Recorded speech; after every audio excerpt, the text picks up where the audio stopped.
Welcome back to headline show. మనతో భానుప్రకాష్ రెడ్డి గారు, AP BJP నేత, తిరుపతి నుంచి జాయిన్ అయ్యారు. నమస్తే అండి. Sorry to make you wait for so long.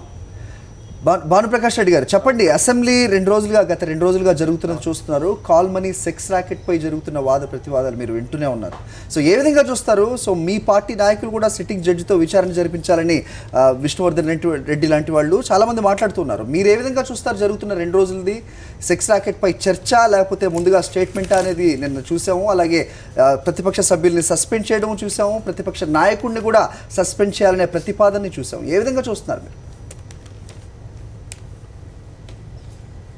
అసలు నేను ఒకటే చెప్తున్నా అండి, అసెంబ్లీ అంటే రాష్ట్ర భవిష్యత్తును నిర్ణయించేసే ప్రదేశం. అది దాదాపు ఒక్కొక్క శాసనసభ్యులు 2.5 లక్షల మందికి ప్రతినిధిగా అక్కడ ఉంటారు.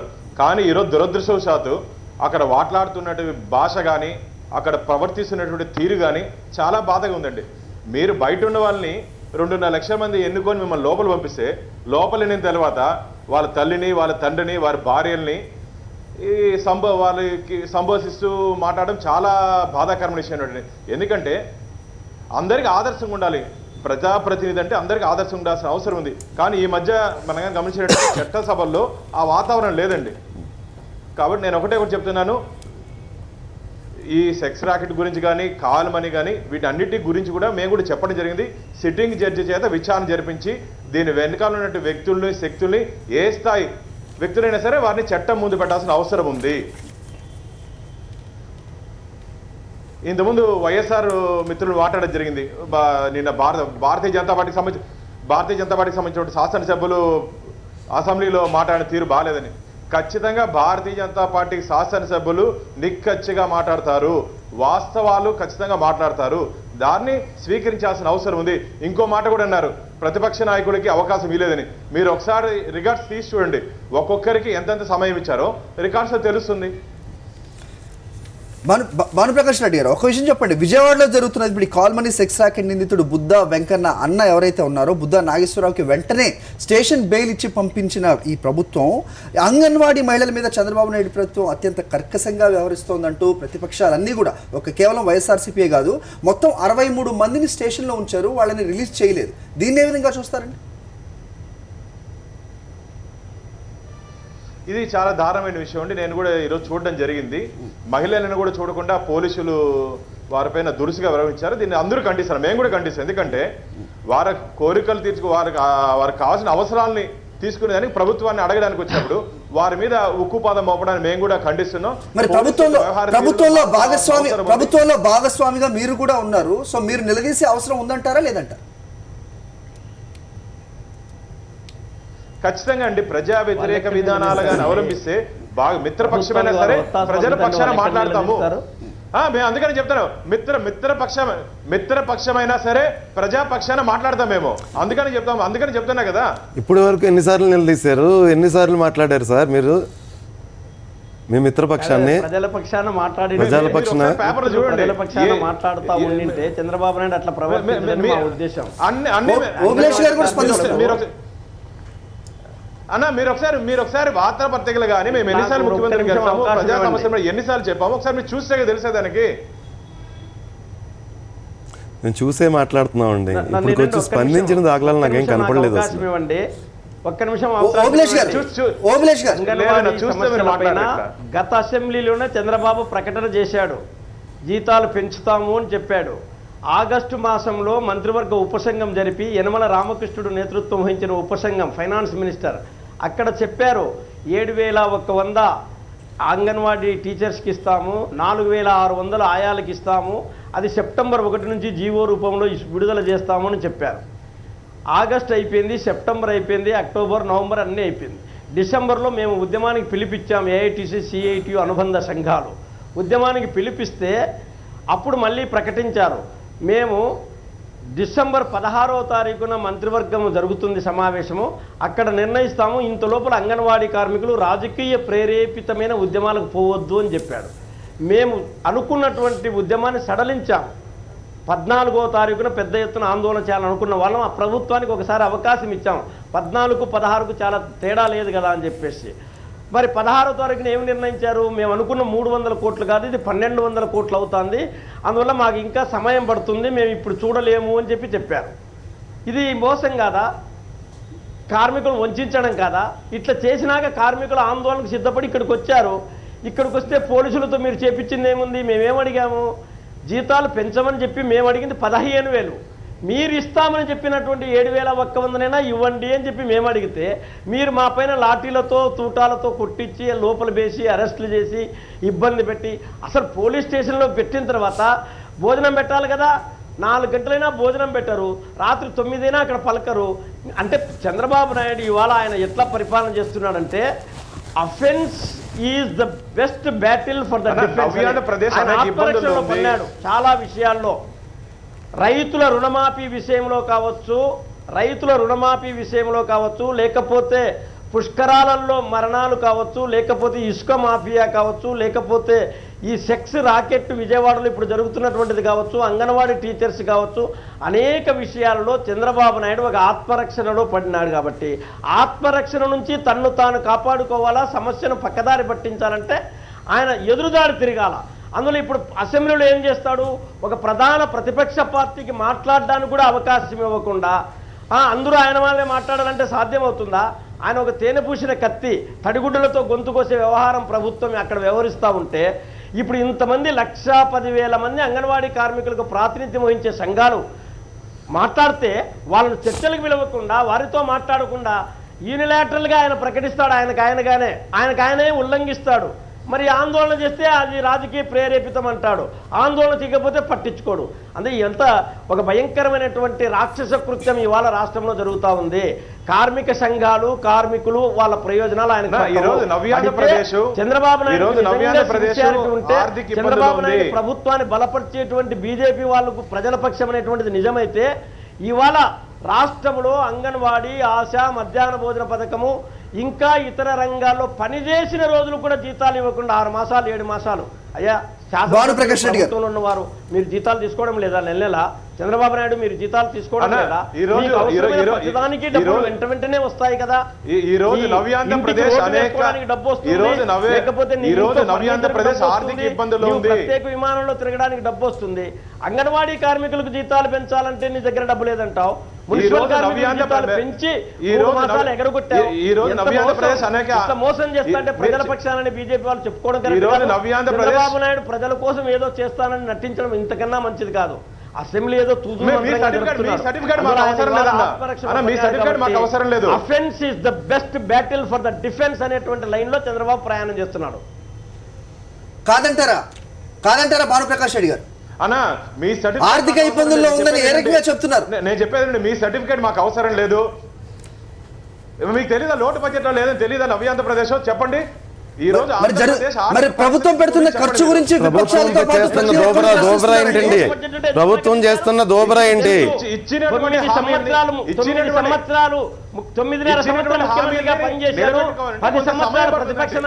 ఏ హామీ నిలబెట్టుకోగలిగారు?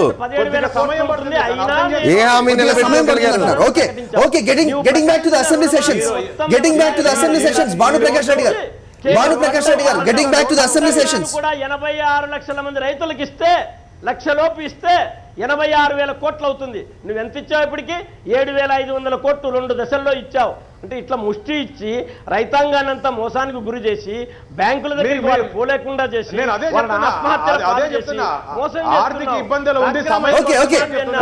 చేనేత కార్మికులకు ఒక్కటిన్న సంపూర్ణంగా అమలైందా?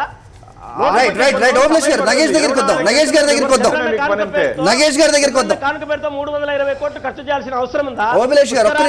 పుష్కరాలకు 1,650 కోట్ల రూపాయలు ఖర్చు చేయాల్సిన అవసరం ఉందా? రాజధాని శంకుస్థాపనకు 400 కోట్లు ఖర్చు చేయాల్సిన అవసరం ఉందా? నీ ఎమ్మెల్యేలకు ఇప్పుడు జీతాలు పెంచుకోవాల్సిన అవసరం ఉందా? కష్టపడి పనిచేసే ప్రజలకు ఇవ్వాల్సింది ఇవ్వకుండా పుష్కరాల గురించి నేను చెప్తాను సార్. పుష్కరాలకి 4 కోట్ల మంది వచ్చినట్టు రికార్డులు చూపించి మనిషికి 125 రూపాయలు భోజనం పెట్టినట్టు 4 కోట్ల మందికి కూడా స్టేట్ గవర్నమెంట్ భోజనం పెట్టినట్టు రికార్డ్స్ లో చూపించి సుమారు దగ్గర 500 కోట్ల రూపాయలు అవినీతి చేశారు. ఓన్లీ భక్తులకు భోజనం పెట్టినట్టు ఒక్కరికి కూడా స్టేట్ గవర్నమెంట్ భోజనం పెట్టలేదు, ఒక్కరికి కూడా. నాగేష్ గారు లేదు, ఇప్పుడు- నాగేష్ గారు. ఇప్పుడు సో ఈ- మిగతా అంశాలు కూడా అందరూ చర్చిస్తున్నారు అతిథులు. But getting back to the assembly sessions, నిన్న రోజా గారి సస్పెన్షన్ చూసినట్టయితే కనుక సంవత్సరం సస్పెన్షన్ చేయాల్సిన అవసరం ఏంటి, అలాగే సెషన్స్ జరుగుతున్నంతసేపు 5 రోజులు కానివ్వండి 10 రోజులు కానీ వాట్ ఎవర్ సస్పెన్షన్ చేసే సంప్రదాయం ఉన్న క్రమంలో 1 year పాటు ఏ విధంగా సస్పెండ్ చేస్తారు అని ప్రతి ఒక్కరు ప్రశ్నిస్తారు. ఎట్టి పరిస్థితుల్లో అది జస్టిఫైబుల్ కాదు. 1 year ఒక మెంబర్ని ఇచ్చేస్తే మీరు మీ దగ్గర మెజారిటీ ఉంది, రేపు ఇంకో 10 మందిని చేయరనేది ఏం గ్యారెంటీ ఉంది? ఇంకా అసెంబ్లీ ఇప్పుడు రూలింగ్ పార్టీ సహనం ఎక్కువ చూపించాలి. అపోజిషన్ పార్టీ ఏమిటంటే న్యాచురల్గా క్రిటిసైజ్ చేస్తుంది. అయితే ఇదేమిటంటే అపోజిషన్ ఏమన్నా కూడా మేము ఊరుకుంటాం అనేది కాదు. బట్ ఏంటంటే కొంచెం టాలరెన్స్ లెవెల్ రూలింగ్ పార్టీ కొంచెం ఎక్కువ ఉండాలి అపోజిషన్ కన్నాను. ఇంకోటి సో ఏంటంటే ఏ పరిస్థితుల్లో టాలరెన్స్ చూపించదు ప్రభుత్వం అంటే ఏం చెప్తారు మీరు? అయితే ఇప్పుడు ఏంటంటే యనమల రామకృష్ణుడు గారు ఆయన నిన్న రెజల్యూషన్ మూవ్ చేశారు. ఇప్పుడు ఈ అసెంబ్లీలో ఆయన అసెంబ్లీ రూల్స్ కానీ అసెంబ్లీ పద్ధతిలో కానీ ఆయనకున్న ఎక్స్పీరియన్స్ నేను అనుకోవడం వేరే వాళ్ళకి లేదు, ఇంక్లూడింగ్ ది ప్రెసెంట్ స్పీకర్. ఎలాగా ఈయన 5 ఏళ్ళు స్పీకర్గా చేశాడు. ఏంటి చాలా హిస్టారిక్ మూమెంట్లో అది ఎప్పుడు ఎన్టీ రామారావు అని ఇది చేసేసినప్పుడు పదవి దిగిన తర్వాత చర్చకు అనుమతి, స్టేట్మెంట్ కూడా అనుమతి ఇవ్వని చరిత్ర కూడా ఉందండి. చర్చలు ఉన్నాయి. సో ఈయనకి చాలా అనుభవం ఉంది, పాజిటివ్ అనుభవం ఉంది, నెగిటివ్ అనుభవం ఉంది. ప్లస్ లెజిస్లేటివ్ అఫైర్స్ మినిస్టర్గా ఆయన ఎప్పటి నుంచి ఉన్నారో నాకే తెలియదు. అయితే ఇప్పుడు భాష అంటున్నారే, ఇప్పుడు నాకు దీని మీద కొంచెం ఇబ్బందిగా ఉంది భాష గురించి మాట్లాడుతున్నప్పుడు. నేను చాలా ఇంపార్టెంట్ పాయింట్ నేను చేయబోతున్నాను. జగన్మోహన్ రెడ్డి గారి మీద కొన్ని కేసులు పెట్టారు. అది 5 ఏళ్ళు 3 ఏళ్ళు 4 ఏళ్ళు ఎంత నడిచే దాని మీద ఆయన దీంట్లో కూడా ఉన్నారు. అయితే ప్రతిరోజు హౌస్లోని జగన్మోహన్ రెడ్డి గారి మీద విమర్శ చేస్తుండేవాళ్ళు. ఏదో నేను డిఫెండ్ చేయటం లేదు, బట్ ఈ మ్యాటర్ ఈజ్ సబ్జుడిస్. రోజు అసెంబ్లీలో ఎట్లా డిస్కస్ చేస్తారు? మరి దానికి ఏంటంటే కోర్టు పరిధిలో ఉన్నదాన్ని కోర్టు పరిధిలో ఉన్నదాన్ని మీరు ప్రిజెక్ట్ చేసి assembly is one of the constitutional bodies. మీరు కోర్టు ఇన్ఫ్లుయెన్స్ కాదండి. ఒకవేళ మీరు రోజు అసెంబ్లీలోనే ప్రతిపక్ష నాయకులు కానీ మా వేరే పార్టీలన్నీ చేస్తుంటేను అది తప్పు. అప్పుడు స్పీకర్ ఎవరున్నా కూడాను కాంగ్రెస్ స్పీకర్స్ ఉన్నారు, అది అలౌ చేయడం అనేది తప్పు. నిన్న చూస్తే కూడా కనుక ప్రతిపక్ష నేత సంధిస్తున్న ప్రశ్నలకు చింతమనేని ప్రభాకర్ గారు లేచి తండ్రి అనో లేకపోతే తాతనో ఈ విధంగా సంబోధించు, ఎవరైనా కానివ్వండి, అధికార పక్షం కానీ ప్రతిపక్షం కానివ్వండి, ఏ విధమైన సంప్రదాయాన్ని ఇది ప్రజలకు చూపిస్తుందంట. ఏమైపోతుందంటే నేను ఇంకో సందర్భం చెప్తానండి. నాదెండ్ల భాస్కర్ రావు ఎప్పుడైతే ఆయన ఒక 1 రోజులు ఆయన ఎన్టీ రామారావుని ఆయన టాపులు చేసేసి ఆయన వచ్చాడు, అంతకన్నా పెద్ద గందరగోళం అసెంబ్లీలో కాకూడదనేది నేను అనుకుంటున్నాను. ఏమైంది, నాలాంటి వాడికి అప్పుడు చూసినప్పుడు అసెంబ్లీలో గ్యాలరీలో కూర్చున్నప్పుడు ఒక సభ్యుడు ఏం చేశాడంటే కార్పెట్ని నిప్పంచడానికి ప్రయత్నం చేశారు. ఏముంటుంది ఇంక అసెంబ్లీ పరువు. సో ఇలాంటివన్నీ ఏమిటంటే 2 పక్షాల మీద బాధ్యత ఉంది. అసెంబ్లీని ఏంటంటే గౌరవం మనం ఎక్కువ చేయాలి. రాజా గారు 2 రోజుల సస్పెన్షన్ తర్వాత ఈ రోజు మీరు వెళ్ళబోతున్నారు. నిన్న రోజా గారి 1 year సస్పెన్షన్, దాని గురించి మీ పార్టీ స్టాండ్ ఏంటి, మీరు ఏ విధంగా దాన్ని ఎదుర్కోబోతున్నారు? బికాజ్ నగేష్ గారు సీనియర్ జర్నలిస్ట్, ఆయన కూడా చెప్తున్నారు సంవత్సరం పాటు సస్పెన్షన్ చేసే హక్కు స్పీకర్కి లేదు, అది రూల్ బుక్ కూడా చెబుతుంది అని చెప్తున్న క్రమంలో ఇప్పుడు యనమల రామకృష్ణుడి గారి ద్వంద్వ వైఖరి నేను చాలా క్లియర్గా చెప్పదలుచుకున్నాను. ఇప్పుడు ఎన్టీ రామారావు గారి విషయానికి వచ్చేసరికి ఎన్టీ రామారావు గారిని ఆ రోజు సభలో స్టేట్మెంట్ ఇస్తానంటే, ఎన్టీ రామారావు గారు స్టేట్మెంట్ ఇస్తానంటే ఆయన కనీసం మైక్ కూడా ఇవ్వకుండా మీరు స్టేట్మెంట్ ఇచ్చే ముందు చర్చ జరగాలి, చర్చ జరిగిన తర్వాతే మీరు స్టేట్మెంట్ ఇవ్వాలి అని చెప్పేసి ఇదే యనమల రామకృష్ణ గారు చెప్పారు. నిన్న మొన్నట్లా ఆయన ఏమంటారు, స్టేట్మెంట్ అయిపోయిన తర్వాత మీరు దాని గురించి మాట్లాడండి అని చెప్పి అదే ద్వంద్వ వైఖరి ఆయన ద్వంద్వ వైఖరి అక్కడే బయటపడుతుంది. అంత ఎక్స్పీరియన్స్ ఉన్న నాయకుడు. నిన్న మొన్న సభలో అన్నాడు 33 years నాకు ఎక్స్పీరియన్స్ ఉందని చెప్పేసి ఆయన అనడం కూడా జరిగింది. తర్వాత రోజా గారి విషయంలో తప్పకుండా డెఫినెట్గా మేము ఎదుర్కొంటాం. మాకు మా నాయకుడికే మైక్ ఇవ్వట్లేదు, కనీసం మా రోజా గారికి ఆవిడ సమాధానం చెప్పుకోవాల్సిన అవసరం కూడా ఉంది కదా. ఆవిడని దానికి కూడా పూర్తి టార్గెట్ చేస్తే ఆవిడ వాయిస్ కనీసం బయటకు రాకుండా చేశారు. భానుప్రకాష్ రెడ్డి గారు ఏం చెప్తారు చూద్దాం. భానుప్రకాష్ రెడ్డి గారు నేను ఒకటే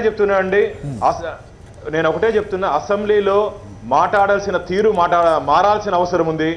ఏదైనా ఉంటే పాలసీ విషయాల మీద పోయి మాట్లాడాలా కానీ ముఖ్యమంత్రి ఉన్న స్థానంలో ఎదురుకు పోయి నిల్చుకొని మాట్లాడే అవసరం లేదు అక్కడ. ఒకటి, మీకు ఏదైనా చర్చ చేయాలంటే ఖచ్చితంగా అడిగే హక్కు ఉంది. మీరు శాసనసభ్యులు అక్కడ మీరు పోయి అక్కడ గొడవ చేయాలి, పోయి వ్యక్తిగత దూషణ చేయడం ఎంతవరకు సబబు చెప్పండి? వారి ఇంట్లో వాళ్ళ కుటుంబ సభ్యులను తీసుకొని విమర్శించడం ఎంతవరకు సబబు? ఇది మంచి పద్ధతి వ్యక్తిగత కాదు. దూషణ చేసేది ఎవరు చేస్తున్నారండి? శాసనసభ్యులు తెలుగుదేశం పార్టీ వాళ్ళు చేస్తున్నారు వ్యక్తిగత దూషణ. రాజశేఖర రెడ్డి గారు ఎప్పుడు చనిపోయారు? 6 ఏళ్ళు అయిపోతుంది. 10 సంవత్సరాలు రాజశేఖర రెడ్డి పరిపాలన అంటారు. ఆయన ముఖ్యమంత్రిగా చేసింది 5 సంవత్సరాలే. ఎవరైనా సరే మాట్లాడితే రాజశేఖర రెడ్డి గారిని వ్యక్తిగతంగా దూషిస్తూ ఉంటారు. ప్రతినిధి అంటే 2.5 లక్షల మందికి ప్రతినిధి అండి మీరు. మీరు సార్ విజయవాడలో జరుగుతున్న వాటి మీద మీ వైఖరి ఏంటి సార్? అసెంబ్లీలో మీ వైఖరి ఏంటి? భాషకు సంబంధించి ఇంతకు ముందు నగేష్ గారు కూడా మాట్లాడుతున్నారు. ఎవరు కూడా ఖచ్చితంగా దీని మీద చెప్పండి. ఖచ్చితంగా విష్ణుకుమార్ రాజు గారు కూడా నిన్న మాట్లాడడం జరిగింది. వారు ఈ రోజు మాట్లాడుతానని చెప్పారు. విజయవాడలో జరిగిన సంఘటన మీద భారతీయ జనతా పార్టీ నిష్పక్షపాతంగా విచారణ జరిపించి దాని వెనకాల ఉన్న వ్యక్తుల్ని శక్తుల్ని బయటపెట్టి చట్టపరంగా శిక్షించాలని చెప్పి మేము గట్టిగా డిమాండ్ చేస్తున్నామండి. విష్ణుకుమార్ రాజు గారు ఖచ్చితంగా ఈ రోజు మాట్లాడి తీరాలి. ఎందుకంటే ఈ రోజు అవకాశం వస్తుంది అనుకుంటున్నారా విష్ణుకుమార్ రాజు గారికి? మాట్లాడతారండి, చూద్దాం మాట్లాడతారో లేదో చూద్దాం. నిన్న మొన్న కూడా మాట్లాడాలి. ఎందుకంటే ఇష్యూ చాలా సీరియస్ ఇష్యూ. సుమారు 200 నుంచి 300 సీడీలు మహిళలను లౌంగికంగా వేధించిన సీడీలు దొరికాయి.